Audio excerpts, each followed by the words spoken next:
at least a handful of fries. Oh, yeah. Before you get I only got 4 minutes. Say what I gotta say. Do what I gotta do. And if you have 4 minutes for like McDonald's French fries.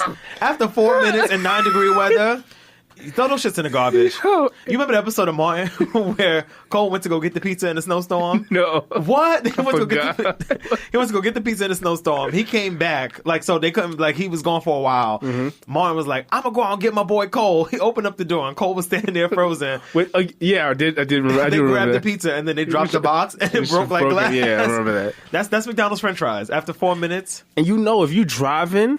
Oh, yeah. Eat them on the way home. If you're going to wait till the house to eat your French fries. Now think about it. There's no point. Right. There's no point. Because they're garbage. Because they're only good. They're only good. Like you drive, you got one hand on the wheel, and you reaching on the side. Yep. You reaching on the side. Come on, you. And if you're a real crafty bitch like I am, you're digging everybody else's French fries, and then you get home, eat your own fries. I gotta give my boy some pounds. You're like, I'm digging these two right here the whole time. As soon as we get in the house, I'm taking the big one. I had to give him some love. Whatever one has the most fries. That is the shit. Like, why it's so empty? Look in the bottom of the bag. I don't know. Right. Meanwhile, I done had in my belly. Yep. I had a large and a small. Just saw all around here. All around the lips. Yo, black people ain't shit. Terrible. Yeah, but Speaking of ain't shit black people, talk about a segue. So, what'd you watch on Netflix or Hulu this weekend? What was your TV viewing patterns like? Me? You talking to me? Or you talking to you? You talking to your audience? I mean, as the people, all of us. This is a collective. We're in a group chat together. Well, I was with the shits. I was on Twitter. I was with the shits. What? I was with the shits, you know. So I was like, okay. I was not expecting that to be your answer. No, first off, I don't need it. It's fine. You can just throw it away. There was a bubbling of trending conversations. You know, so much that's on the internet. It's the R. Kelly shit. You know, you trying to keep up, and I'm like, what the fuck is this Fyre Festival Hulu shit that's going on? And I caught wind of it late, so. Did you? I did. How long ago did it come out? I feel like I only saw people talking about it this weekend on Twitter, though. No, wait, the festival or the documentary? The documentary. I feel like that was fresh. The Hulu came out before, so Netflix came out on Friday, so Hulu came out before that. So we talking about at least a week from now, a week already. Okay. Oh, that's not late though. I thought you. Come on. Well, listen, you know how I live my life. Late is like 6 months. All right, you know how black people, black Twitter live. This is true. When they dragging your ass. Yeah. You wake shit. You wake up to 100 tweets like, what the fuck happened? Look, wipe that coal out your eye. Like, see who is this page of me and why? So I did it backwards. I watched. We're talking about the Fyre Festival. Yeah, I was about to say. Let's talk about the Fyre Festival. Fyre Festival. So, I keep wanting to say Fry Festival so bad. Me too. I don't Fire. know. Fire. But if you're unfamiliar, the Fyre Festival was some shit that went down, I would say like April 2017? 2018? 2017. 2017. Mm-hmm.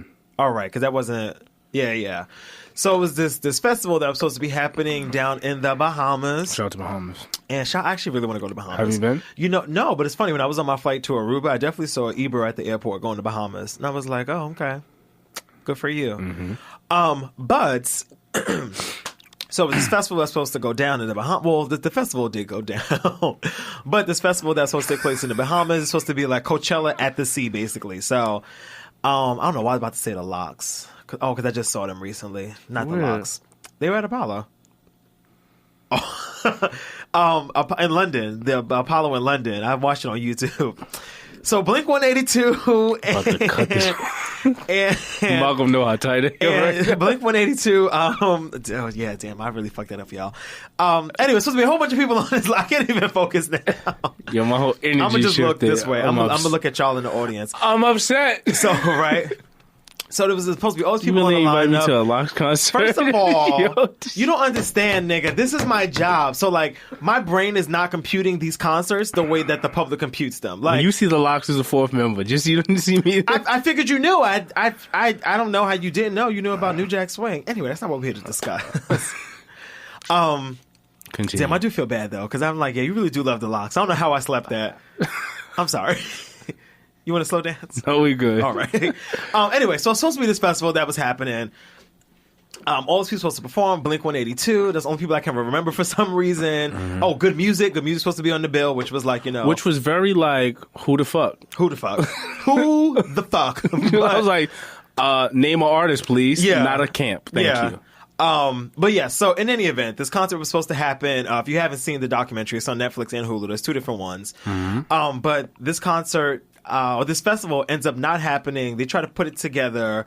And again, as someone that like produces events, like I knew from like the moment they said in the first 10 minutes, like we put this this festival together in 6 weeks. I said, I have done events in a room for 150 people in 6 weeks. Like, and that's like barely scratching the surface. Like, all right, we just got this done. Like, there's no way you're doing a festival with private jets and villas and you're hiring people from the island. You're booking all these artists and you're doing like set pieces and lighting and sound. Like, there's no way you're doing this whole big ass music festival in 6 weeks. Coachella takes a year to plan, and even a year is generous. To put up lighting and audio and to outside do run throughs, it takes at least like 2 to 3 weeks. That for just that. Just that. You're not even talking like booking people, getting your team there. Anyway, so needless to say that this thing was a shit show. But I'll let you jump in because I feel like I'm no, you go ahead. Continue on. So the thing is a shit show. They ended up. So throughout this whole time, there are people that work for like the Fyre company. Fyre has hired these outside people. Let's start a little bit earlier. So what happened is this guy has a vision. Well, we should start with his name as well. His name is Billy McFarlane. Billy McFarlane. Billy Eichner. Who is an alleged entrepreneur and concert promoter. Entrepreneurs. And he started off doing these small events, I think, with posh type of a posh type of crowd. Yeah. Very niche, a niche events in a small people who have an eclectic type who like after work and they meet up at these special the upper millennial 1%. I would say they meet up at these special, what would you call them, like what kind of meetup location is really weird. So he created this credit card prior to making this Fyre Festival. It's called Magnesis or something like that. But he made like this elite credit card of like metal. For what I Which don't is know. really strange because guess what? As an American Express holder, not to toot my own horn, the shit does the same thing. With the good credit again. Oh no, because I'm watching this shit. And I'm like, you pulling it out? Because I'm watching this shit. I'm like, shit. The idea wasn't like my Amazon wish list. I'm like that. Do it again. I'm like, yo, him. Oh, that's money. That's money. Let me see how my TD card sound on this table. Oh, that's it. Let's try again. Oh, that's it. You should got the bounce. Bounce like Big Frida. No, but when I'm looking at... This is embarrassing. No, it's not. But I'm not trying to shit on you. But I'm it's fine.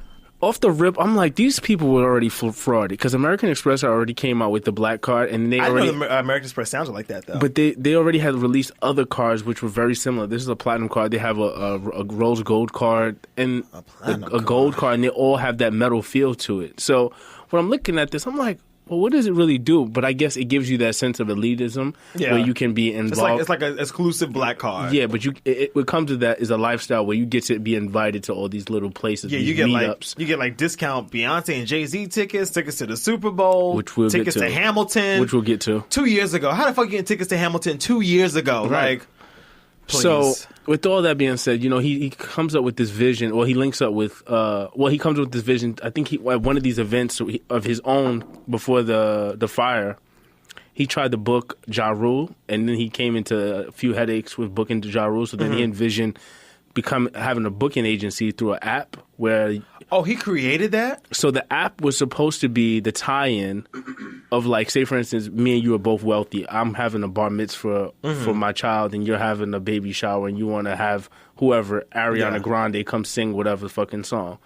And with you having the bag, this allows you, as an entrepreneur and people of those wealthy types, to go into this app. It's almost like Tinder, like to swipe. We swipe on each other. Right. Will you accept my $5,000? Boom. Yeah. You say yes. You at the bar mitzvah. You at the bar mitzvah. Yeah. So, in between that was thinking him was like get more inclusive with music and build a relationship with the artist and kind of build up the momentum for this app. So that way the relationship's there, the music there, and it seems more reliable.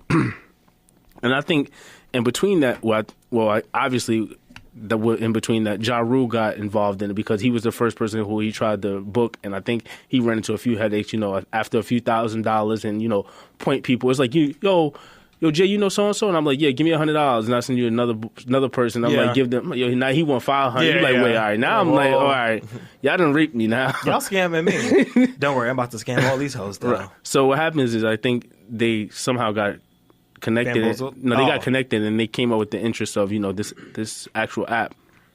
And with that being said, there you go. Two are linked. The two linked. The two are now partners in business. Now what happened? Now I'm a person like when you go on vacation or you see something that catches your interest. Mm-hmm.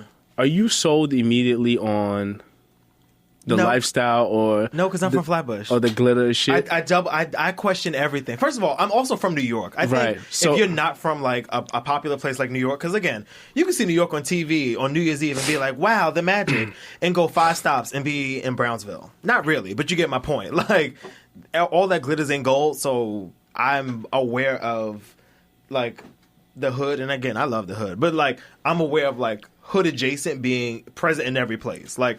Even going to the White House, like, wow, this beautiful, the nation's capital, and you go 5 blocks and it's The Wire. Mm-hmm. So, right. Shit like that don't really, like, get me gassed up, but... So, I was immediately, as a person who's watching this documentary, was turned off, because I never seen, which was really telling to me, because I'm like, where was I when... where was I when... For this promo? For the promo. I said the same thing. I said, none of this promo reached me, but I was also not the person they were trying to reach. Because they had, like... And again, I don't follow none of these girls, but like Bella Hadid and Kendall Jenner and all these influencers, these old YouTubers who now have like thousands of millions of followers on Instagram. I don't follow none of them. You know who my influencer is? Hey Fran Hey, right. From the Friend Zone. Right. Like Fran ain't going to that shit. Right. Like, if I have friends who got 5,000 followers, they out of here. You doing too much outside. Get them out of here. Get them out. So, did I just break the chair? Partially. So me watching the documentary and then seeing that promo, I'm like, all right, this is way too polished and uppity for me. I didn't see none of those. So the whole thing that they did was they hired Fuck Jerry, through Jerry Media. Yes, which I didn't realize who he was because I follow him on. Well, I see his post on Instagram, but I don't really follow him. Mm-hmm.